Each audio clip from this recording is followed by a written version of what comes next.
Hey everybody, Andrew here. Over the years, well, not that many years, I've only been coming up to 2 years that I've been vaping now. I've been lucky enough to try many different mods that are out there, both mechanicals, which is essentially just, it's delivering what the battery has within the actual mod. So that would be something like a Nemesis like this, or a regulated mod where there are electronics inside it, and those electronics then dictate what power is actually put out to the atomizer you put on it.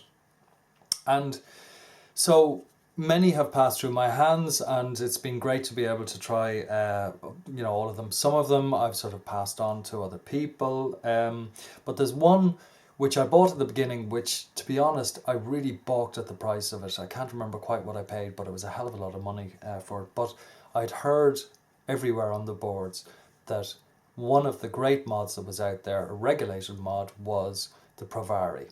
So this is what I bought. And this is the Provari Mini. Now, it's got a skin on it, a sort of carbon fiber skin, but this is actually a black one. And in this particular form here, this is 18350. And I bought this, and I'd say that probably there's the odd day that I haven't used it, but it's always got an atomizer on it. I'm usually using other things as well. This has been dropped, I don't know how many times. It's been through a massive amount of abuse, but it still works. It's never had to go back. And ProVape, who are the company who make this, and it's made in the US, have essentially been churning these out over the years without too much of a change. Each new version that comes out, and there hasn't been that many new versions, maybe there's a slight change on the chip, I don't know. There's a slight cosmetic change in that, the engravings, which you can't see on this because it's covered, have changed shape or whatever. I think this is the 2.5, version 2.5, which I believe is the last version. Now, there's a couple of things that sort of you can always tell a Provari for. One of them is these little dimples at the top here, these little teardrops, and then you've got these little dimples at the bottom. But I think one of the things that have made these so popular, despite their price, they are reasonably expensive, is the fact that they're pretty much bulletproof. They regulate the power very well. And so if you do want to regulate a device, then, and you have got the money to spend, and you're looking to have something that you can hang on to for quite a long time, well then, to be honest, the Provari was really one of the best options out there. Now, it had its limitations in that the power output it could go up to wasn't huge. Although I think at the time when it came out, it was right for the times. It's only recently that people have started to really push the power on their mods, and on relatively low ohm coils to, do cloud chasing and all that sort of stuff. That's not something that I particularly do. So for me, the power that this could put out was always enough. But there were a couple of other aspects to it. One of the things is, one of the, I suppose, trademarks of it is the fact that you've got this raked side here, right?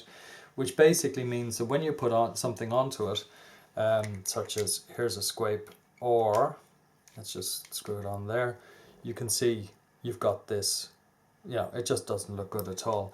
So the way around that was that you got a ring like this that pops on, and that brings it to 22 mils because the actual unit is 23 mils.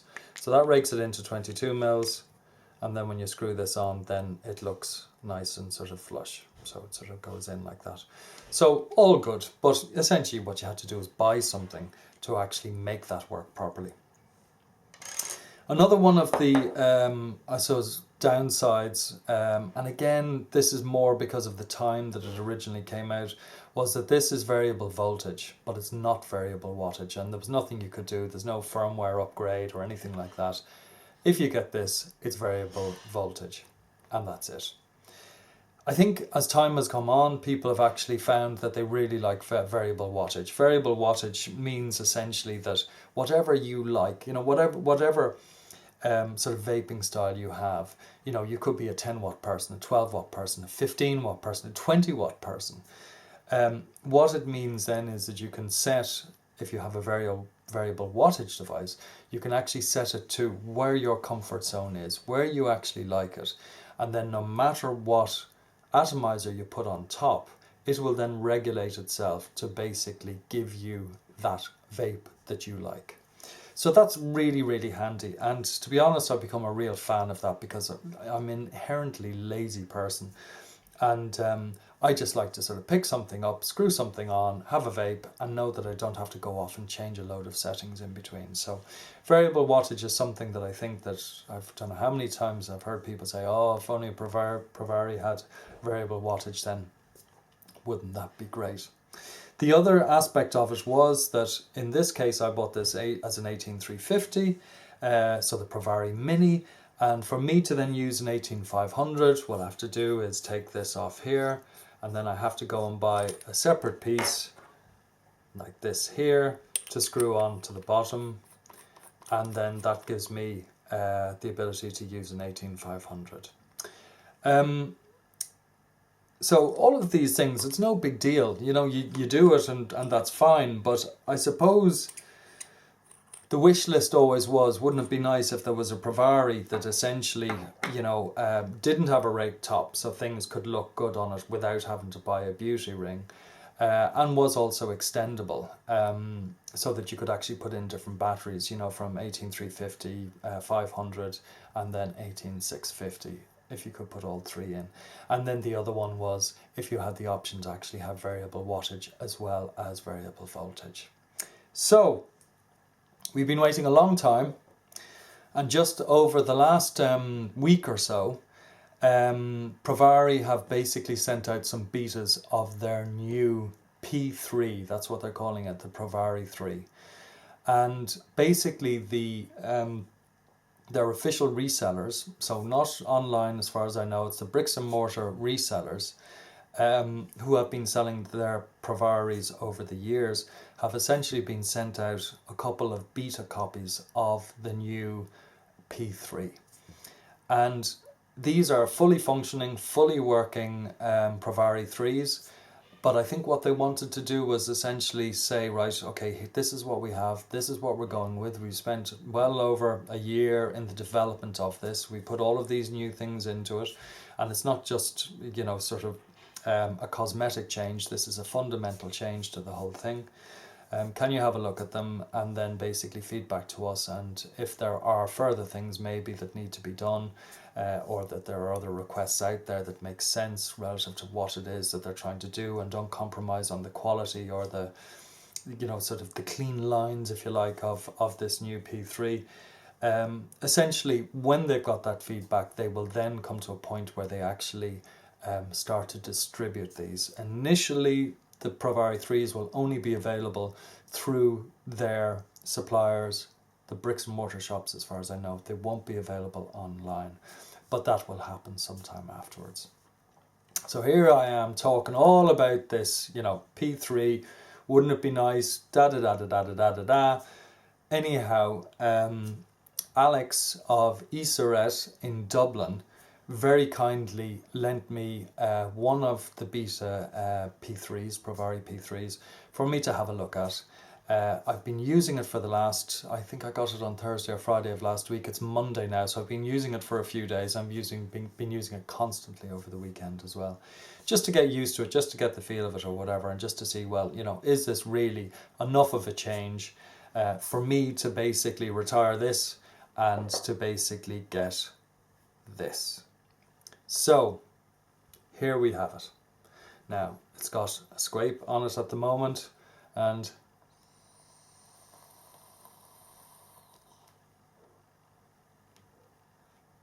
of course it delivers power to the atomizer and delivers it very, very well. So let me just screw the atomizer off the top of it. As it stands at the moment, I've got this in 18500 mode, because with this particular incarnation of the Provari, the P3, you get extension rings on it. So essentially what you can do is make it any of the three standard sizes you like. So if I just show it to you here, and then we'll go down close and, you know, I'll show you some of the functionality. As you can see there, we've got P3 at the front. That's the new sort of logo for it, if you like. We have our screen at the top, P3 at the back. We have our button at the back. You can see that's green in that case, but you can actually change that colour. And then as we move down, this here is the extension ring for the 18500. And then at the bottom, we have a vented cap at the bottom. And the only thing on this really, which is well, there's I suppose two things which are similar to the past one, is that you have an ode to the old Provari, if you like. There you can see the little dimple in the middle. So we have that, and then also the button here is very, very similar to the previous button, and it sort of lights up inside, but it's got the same sort of feel to it. The window on it is different, and the writing in the window is different as well. Also at the top, we can see that it's a bit different up there. So I'll go down close and we can look at each of the things. You know, I'm forever repeating myself in these videos, so I'm going to really desperately try not to in this particular case. What I will do just before I actually put that down is just do a quick sort of comparison. You can see 18500 Provari 3, 18500 Provari V 2.5, which I think this one is. So if we put them side by side, you can see that the P3 is slightly taller. So it is slightly bigger than this. It's the same width, but it is slightly taller. So that's it for that. So what we'll do is we'll go down close. I'll sort of take it all apart. I'll show you exactly what you get in the box and everything like that. And then we'll also go through the menu system within it, because a fundamental change to this is how the menu system actually works. It takes a little bit of getting used to. Once you do get used to it, you fly through it. But at the beginning, you know, you're sort of, well, I was anyway, looking a little bit confused at it and always pushing the wrong bloody button, or sorry, always pushing the button the wrong way, because it seems to be that, you know, as ever with these, when you've got a single button, you have to push them a number of different times to do different things. And because you've got scrolling within this, you have to basically push when the scroll has come to where it is that you wanted to actually select. And that started wrecking my head a little bit at the beginning. But then I found you can actually change the scrolling speed within it, which I'll show you later on, which means I've now got it going at a comfortable pace, so I can then just make my selections as I wish. But to be honest, once you've made your initial selections on this, I certainly haven't gone back in to change them. I've left them pretty much as they are, because I tend to use this in variable wattage. So I have my wattage set at what I want, which is about 13 watts. That means it'll then just take care of whatever atomizer I put on the top of it. So enough of all of that. We'll go down close, have a look at it, and then I'll come back and have a chat with you afterwards. Right, here's the box that I got it in. You can see that there's a big yellow sticker on the front saying beta, and as I mentioned, this is these are not for sale, these ones. This was just lent to me by Alex and Iseret. So you can see a metallic sort of Pro Vape on the front, obviously the manufacturers of it. And then as we go around the side, made in the USA, www.provape.com. And then on the back there, we're saying here satin silver P3, copyright, etc. So let's open it up and see how it is presented. Now, whether or not this is the final box, of course, is another question, but I would imagine it probably is. So inside, this is what we have. So we have the unit itself, which currently is in 18500 mode. We have this extra ring here, which brings us up to 18650. And then we have this little baby here, which is essentially the manual, which is on a little thumb drive there. So if we just take the bits out, and we'll start with this. And here we go. This case, it's satin. In each case, as we look through it, there's no, sometimes what you see on these is you get sort of brushed parts and you get, or rather polished parts and then satin parts or whatever. This is all satin. The entire thing is satin in this case. Apart from the top, which is stainless steel, which is slightly brushed. Is it slightly brushed? It might be, might not be. And then we've got this at the bottom, which is our shiny cap at the end. Again, that seems to be almost polished on the inside there, but it's brushed outside of those indentations. Button, which is very similar to the previous button that we had, and then our screen there. And the screen there is actually, if we put it side by side, there's a bit of a difference in the screens between the two of them there. And there's a big difference between the OLED, the writing within that, and what was in this, which in this was very chunky and very big. So let's, what will we do? Take this off first of all. So this is the 18350 ring. And we take this off here. I'll put this ring down, and I'll put this ring beside it here. This is the one that brings it out to 18650. And if we just look at the bottom here, very similar to the previous one. See that spring there? There is the previous one there from the version 2.5. So almost identical, just a bit of a change going on there in terms of the design at the side, but pretty much identical at the bottom. Probably a case of, and there's always been plenty of weight in these as well, the similar sort of weight. It's probably a case of, well, you know, why would we bother making a change to that when there's absolutely no reason to. So if we put this in here,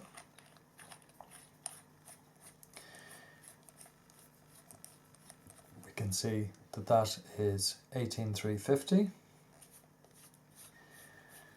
To then bring it out to 18500, whoops, we need the one that has got this little bit at the bottom here, this indentation, because this is the one that then receives the bottom cap.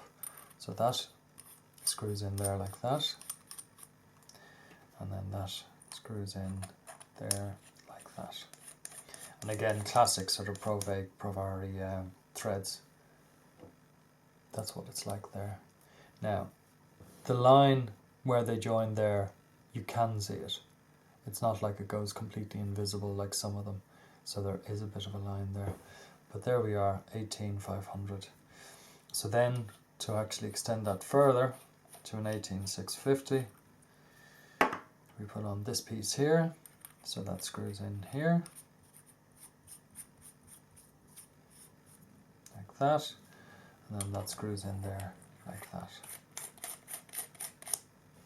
And there you go, 18650. Now I think that's brilliant. I think it's fantastic. I personally don't like telescoping mods.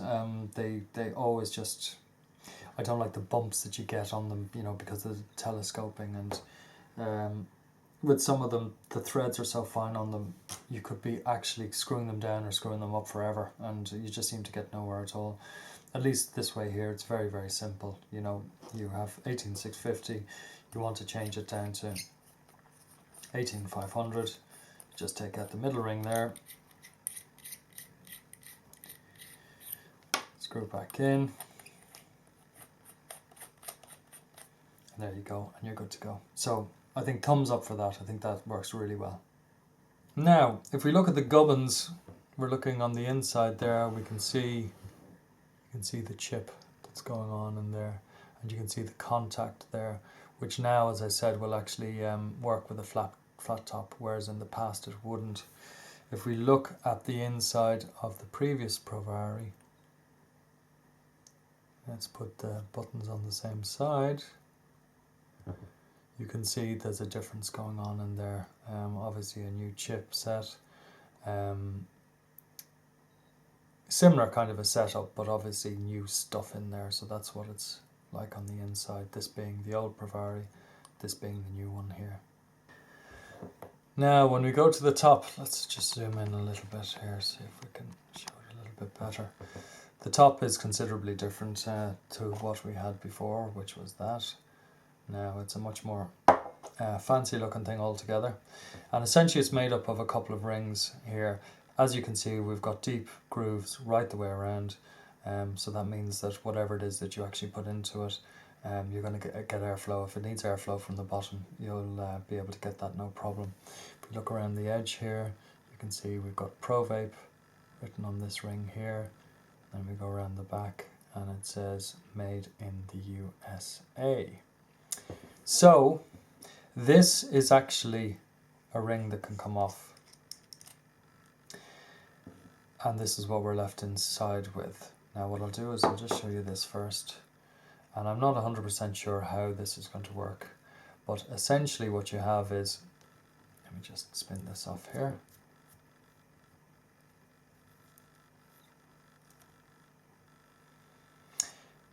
Basically, this ring here, as it stands here, that doesn't fit in on its own. That has to be held in place with this particular one here, okay? So I think what's going to happen is essentially they're going to create new combinations for the top here, which will allow you put in different types of atomizers with different connections, such as ego cone threading, etc. And that, they say, is going to be coming out in the future. Now, if we look in here,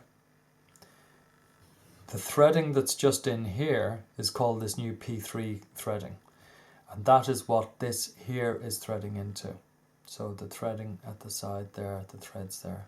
So that's what actually screws into that there. But what they said they are going to be doing is basically coming out with P3 threaded atomizers and other various attachments. And what that's going to mean is that they'll be utilizing that thread there, which is much bigger than the thread, obviously, that's in a 510, which is much smaller. And the bigger area that you have there on this thread means the stronger that it is. So what they will end up doing is essentially coming out with various different atomizers. I'm sure probably third parties will start using these P3 threads as well. And what you will then be able to do is screw whatever this new tank or whatever is onto this using these threads rather than the 510. You've got your connection there at the bottom, and that just means that you're going to have a really, really good, very strong sort of hybrid screw in, you know. So you can imagine it sitting really flush but very, very stably on this piece here at the bottom. So that's the idea behind this. The pin here is floating, so it will take, when you screw an atomizer in, it'll take it no problem. You've also got a well there and an insulator at the bottom, just to make sure that if any liquid goes in there, it's not going to go down into the gubbins, and should stay nice and safe. If you screw this in first, okay, and get that in nice and tight into the top.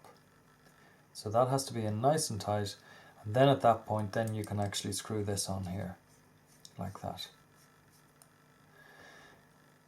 At the beginning I wasn't doing that, and what I was finding was that the middle part was sitting a bit proud of the outside, and when I was screwing an atomizer in, essentially what was happening when I went to actually unscrew the atomizer, it unscrewed the center part out of this. So that's obviously not what you want to do. So you need to make sure that you actually keep that nice and tight in the middle. But I think that looks really good. So I suppose the next thing is to start looking at this here, the screen, and also at the button here, which in my case is green. But you can change that into a myriad of different colors, or you can have it on random so that every time you actually push it, you know, it'll just change color. Now, you can see that there's a little bit of movement in the button there. There always has been that with Provaris, although in this case, it seems to move a little bit more. It doesn't feel like it's going to fall out or anything, but there's definitely a bit of movement on it there. Whereas if we look at the original Provari, it doesn't move as much. So it's not quite as movie as this one is. Okay, so next thing to do is look at the screens, and I'll try and bring you through each of them and show you what they mean. Okay, straight away we can see from the screen here that it's very different from the previous Provari.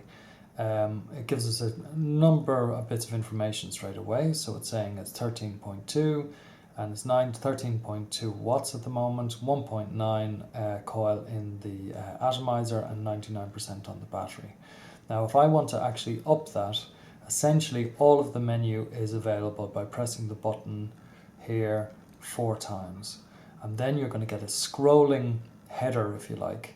And as it scrolls across, you then push your button to select whichever header you want.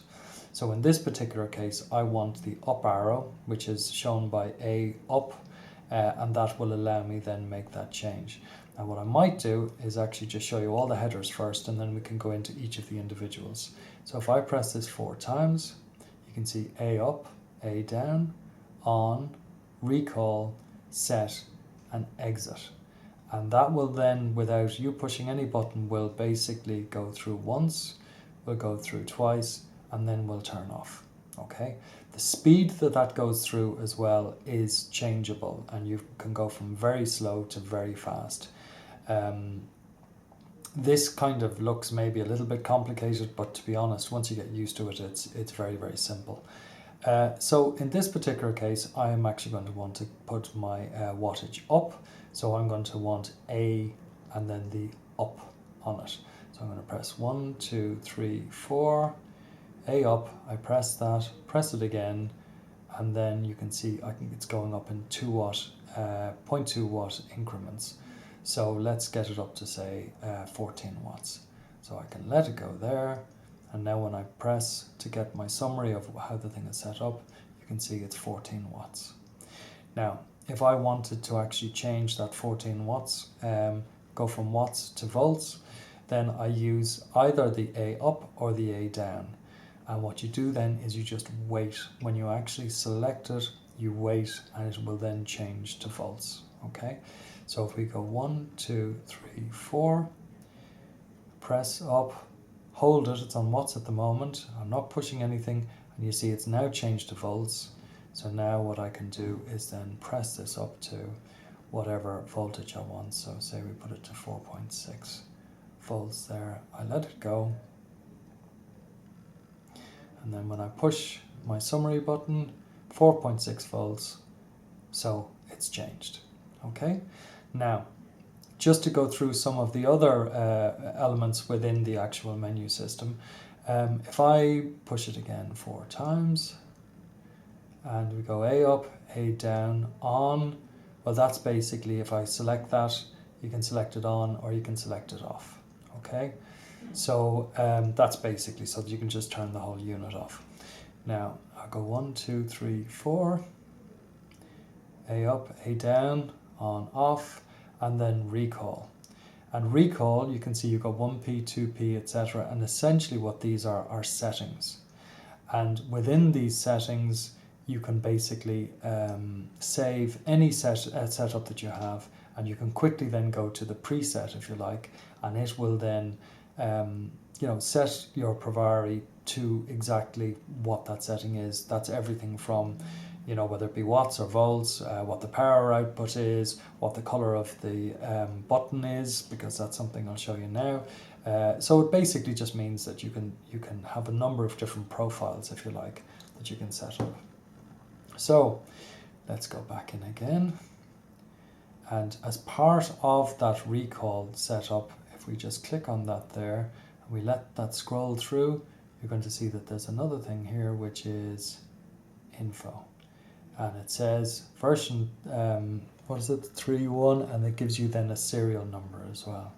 So that's how the serial number is actually used within it, so you can check that it's authentic, etc., etc. Okay, our next one, as we go in, 4 presses again, and we go over to set. Now within set, we have save, display, LED, boost, and exit. So if we go into save, first of all, essentially, if I click on any of these, like 3, basically that has now saved the settings that I have on this at the moment to number 3.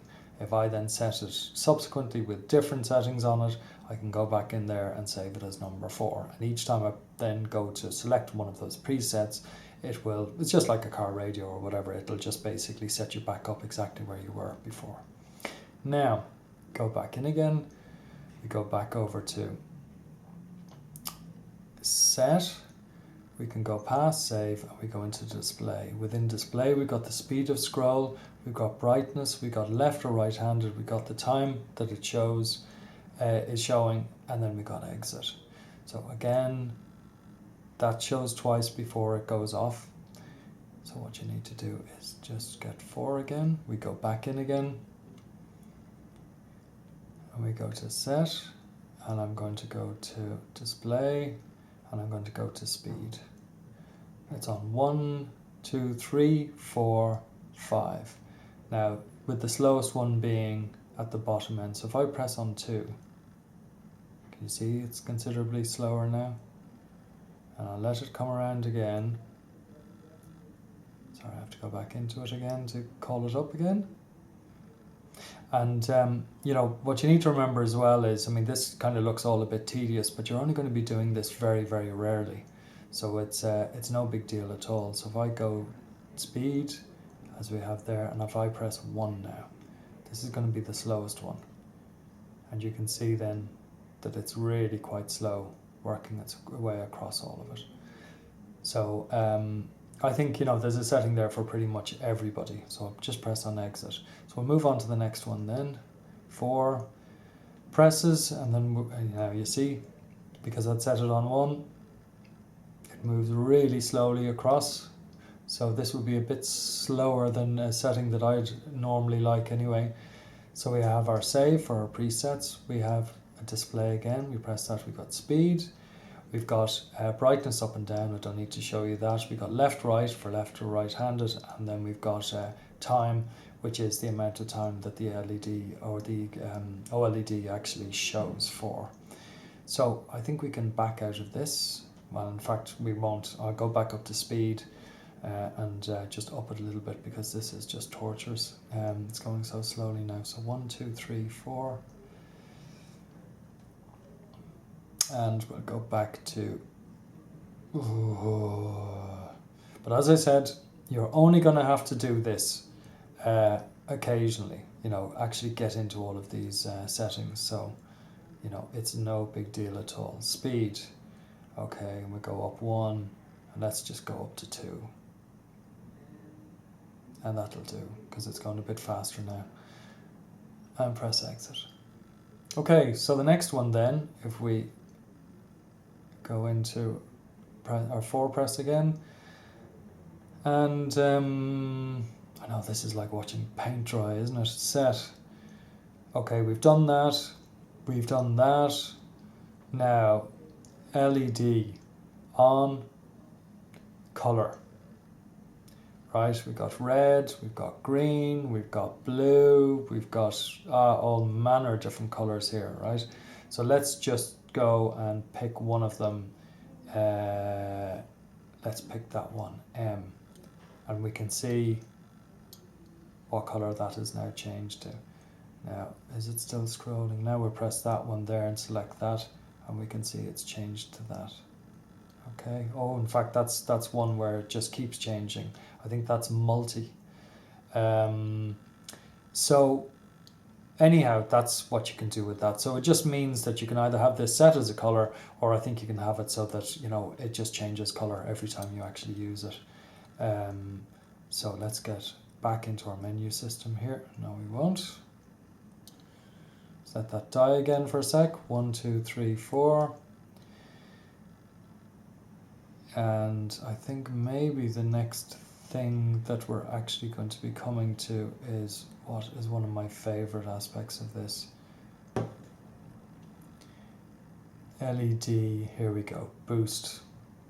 Now, boost basically means that it will put a surge, if you like, of power through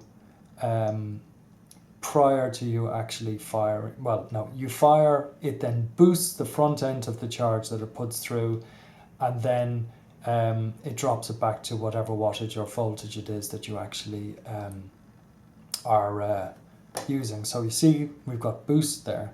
So if I put on a coil, which is going to take a while to heat up, so normally then I'd have to take a primer puff or whatever.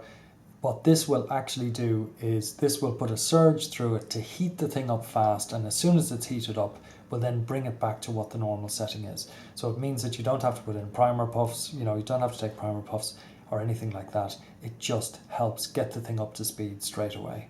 And I think for me, that is absolutely fantastic. And certainly since I've had this, I've been using that, and it just adds to the whole experience. I think it's terrific. I suppose in the end, I have to say, well, what do I think about it? I think one of the issues, I think the only issue, to be honest, with, maybe not the only issue, but the main issue to do with a Provari is its cost. Now, they don't have a cost set for this, nor have they got a date when it's actually going to be released. As I explained earlier on, they're waiting for feedback to see if they want to make changes. I couldn't imagine them make any changes to the physical side of it. They may want to make changes to the firmware, the controller within it, if somebody finds something or whatever. I certainly haven't. It all seems to work fine for me. But so they don't know when it's actually going to be coming out, and cost-wise, they don't know what it's going to cost.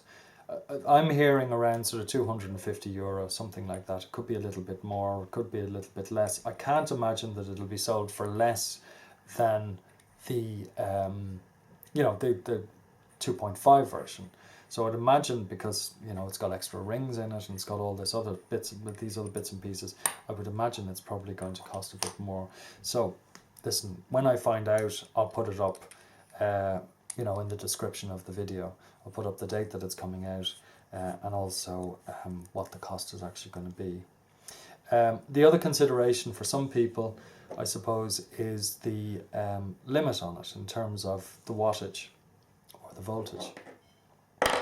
Now, as I said earlier on, there's a lot of people, there seems to be a whole movement towards, huge amounts of power. You've obviously got the DNA 20 came out, it doesn't seem that long ago. Then the DNA 30 came out a short while back ago, and now there's 50 watt chips out there as well. This is a 20 watt chip. For me, a 20 watt chip is plenty enough, because to be honest, if I had a 30, I wouldn't be pushing it beyond 20 anyway. But that's just my vaping style. So I would imagine that there is probably a lot of people out there who are essentially saying, no, I want something to push a hell of a lot more power through than 20 watts, and 20 watts is not going to be enough for me. Now, I think ProVape have basically said on their website or somewhere or other that they want to make this as safe as possible, and as a consequence, they don't want to start pushing out the edges of, the amount of power and, the how low the ohmage of the atomizer can be on it and stuff. So I think what they're doing is they're playing safe. With having that limit of 20 at the top and 0.7 ohms as a resistance, at the bottom end of a resistance or whatever. So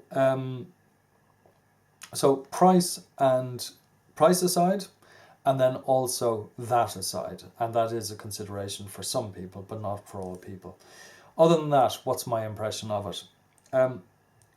My impression of it is that I think all the prayers that I had for the previous one, the hopes and dreams and aspirations, or whatever it is that they say, I think they've put them all into this. I think essentially now it's an all-round mod, regulated mod, that just does all of the things that a lot of people would want.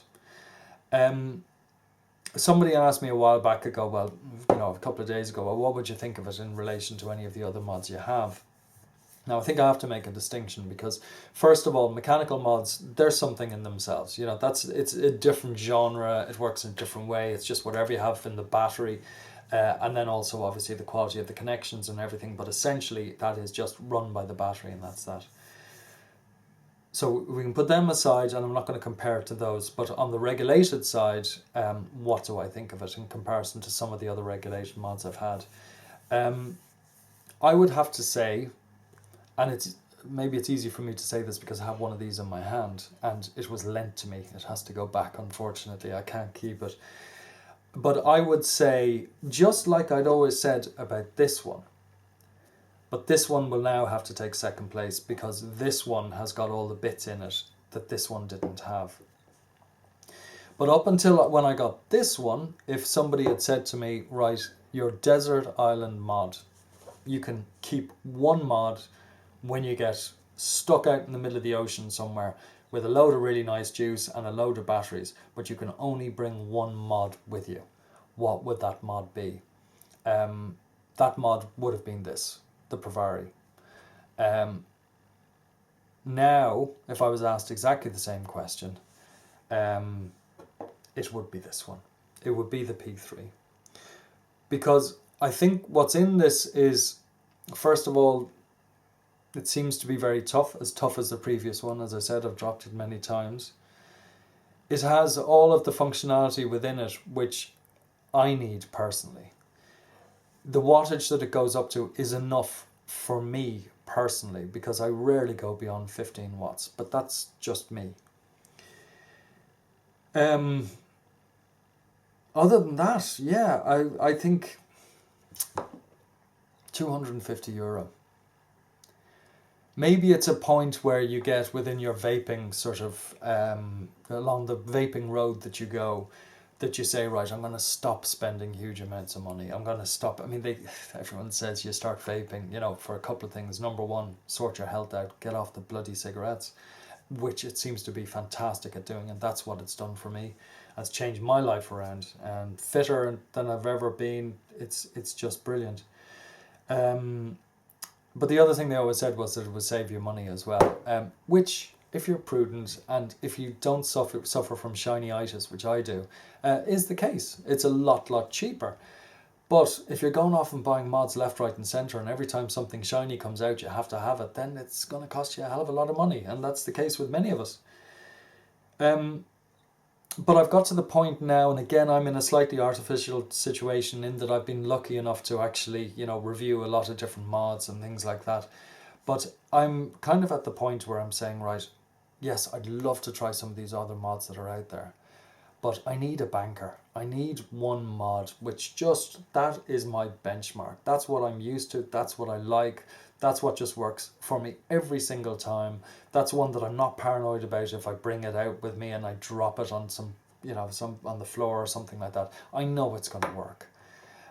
For me, that mod has now become, I think, the P3.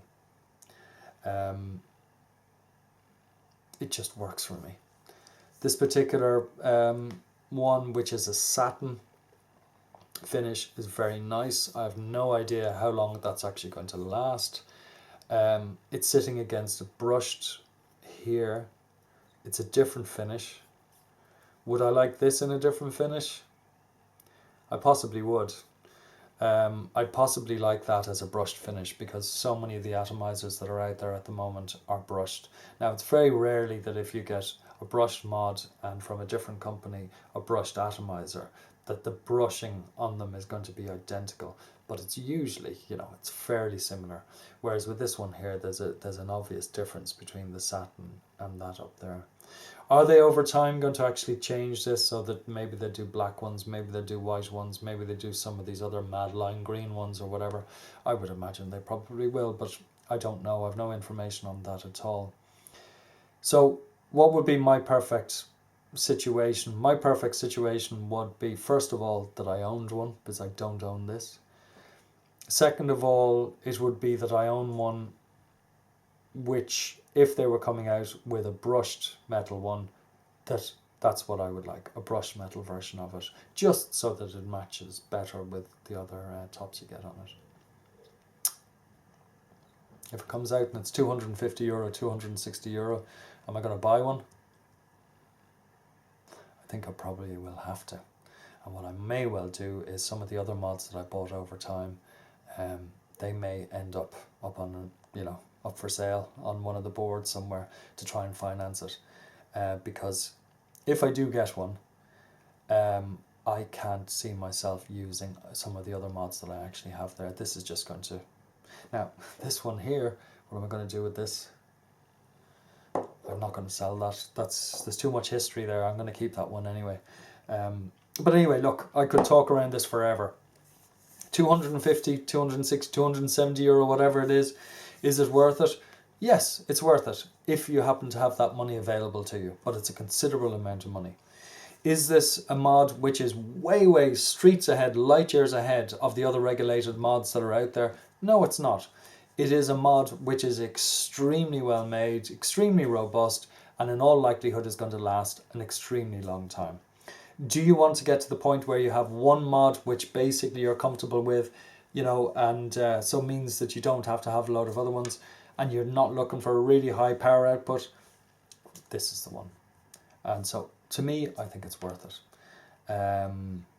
despite the cost on it. So I think there's not much more I can say, otherwise I'm just going to repeat myself even more than I am at the moment. But just to finally say again, thank you, Alex in Esaret in Dublin for lending this to me. It was a real treat. It's always great when you hear about new products coming online to actually get to see them, because there's always so much chatter out there and talk out there amongst the boards. I was lucky enough with the Scrape Ore to get a prototype of that, and so I saw that one being born as well. This one, the birth has happened already, but they still haven't really, completely knocked the edges off it, but I think they're pretty much there. So that's it. Thank you, Alex. Thank you, Esaret. Hope you got something from this video, and when I do get my own one at some stage, whenever that happens, I think I'll probably do a follow-up review to this and really put it through its paces. As far as the whole power aspect of everything's, and whether or not you're getting drops or fluctuations or anything like that, have to leave that one to P. Basardo. I don't even know how to do that. He's got all his graphs and his bloody oscilloscopes and all that sort of stuff. If you're interested in that kind of aspect of things, then P. Basardo is the man to go to, and he's on YouTube, one of the best reviewers out there. So that's it. Hope to see you again soon, and thanks very much for watching the video. Cheers.